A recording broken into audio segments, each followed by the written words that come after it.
We have heard a lot about the iPhone SE4 and the upgrades we can expect, but there's one crucial aspect we don't have much information about, and that's pricing.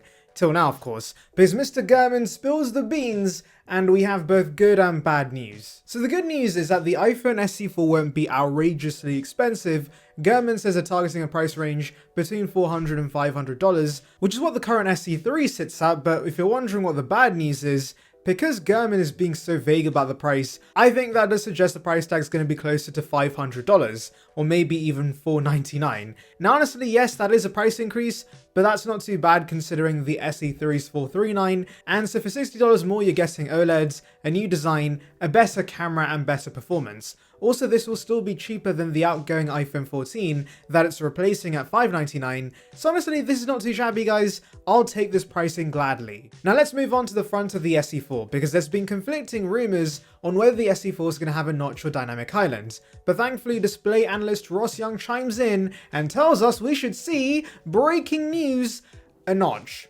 And while I saw this coming guys, this should not be a surprise. Do remember that Apple wants the iPhone SE4 to look more dated compared to newer iPhone models, and so notch does make sense when the rest of the range have an island. Now I know some of you guys had mentioned that sales are currently pretty slow in key countries like China for the iPhone, and so maybe they don't want to risk this iPhone looking too dated, which is a fair point, but then again, Apple would rather sell you higher end iPhones. The smartphone market has matured, and so while they're not shipping as many phones as before, if they can get most to buy those higher end devices that cost upwards of $1,000 with the juicier profit margins, there's no real difference revenue-wise. This is big brain stuff from Timothy, and so whilst I think the iPhone SE4 is going to be great value, I do think there's going to be shortcomings that get you to buy more expensive iPhones, and the notch is one of those. It's also why I don't see this getting a dynamic notch, because if you want those fancy animations, you've got to pay up for the Pro phones. Anyway, we have a video and pictures of quite detailed models of the SE4, which for one show us a notch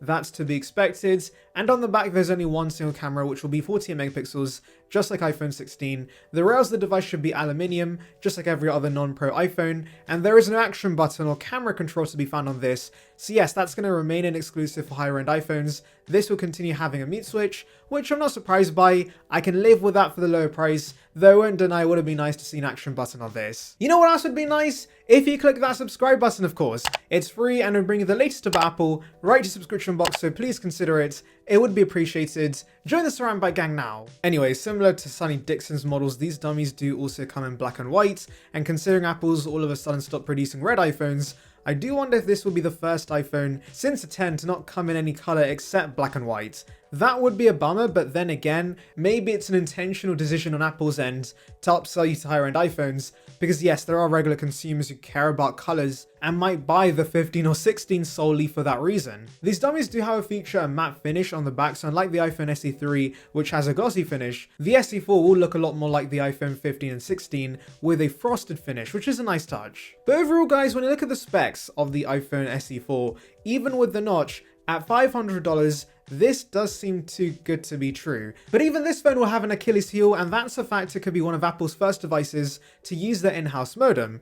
Now that doesn't sound like bad news, but for those unaware, Apple currently relies on Qualcomm for their modems, but a couple of years ago they had bought out Intel's modem business as a basis for their own modems, except Intel's modems were not great. Those were in the iPhone 10 and 10s, and yeah, people had many modem issues with those phones. Now though, after tweaking a few things, they're going to be launching their own in-house modems based on this technology, and the first product in this will be the iPhone SE4. According to Mark Gurman, Apple's modems should be able to achieve theoretical speeds of up to 4 gigabits per second, which is slower than the Qualcomm modems Apple currently uses, and there's also no millimeter wave support for those in the US. Gurman also worryingly says there could be issues with call reception, and so whilst Apple has let employees secretly test these modems already, they likely won't be coming to higher end iPhones anytime soon because it is first generation technology, and so yeah, there are going to be a few issues. Now lower end products are the perfect guinea pig for new technology, because if there are issues, it's not that big of an issue when the phone costs $500, and honestly it's not all doom and gloom because there will be some advantages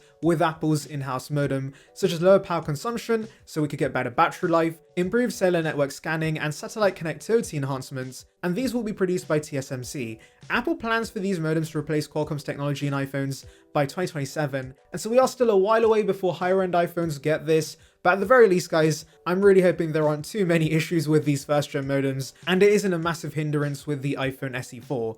But yes, the fact is, speeds will be slower on this iPhone, but that works in Apple's favor because it's gonna push consumers to buy higher end models. So let's now recap everything we know about the iPhone SE4, and guess what? Gurman does exactly that in a new report. So let's just regurgitate everything he said. So for one, he told us this will be similar to the iPhone 14, which is not a surprise. We see that in the models, we see that in pretty much every other leak for this phone. But hey, Gurman chiming in and corroborating on this is great news. This alone means we're getting Face ID instead of Touch ID, and more importantly a 6.1-inch OLED, which is going to be a humongous upgrade over the 4.7-inch LCD display we have right now. But Gurman clarifies on some confusion regarding whether the SE4 is getting Apple Intelligence support or not. Previously, Ice Universe had mentioned we could see, and I quote, 6 to 8 gigs of LPDDR5 memory, which does suggest you might get different amounts of RAM depending on the storage tier you get. This is quite common in the Android space, but would be a first for the iPhone,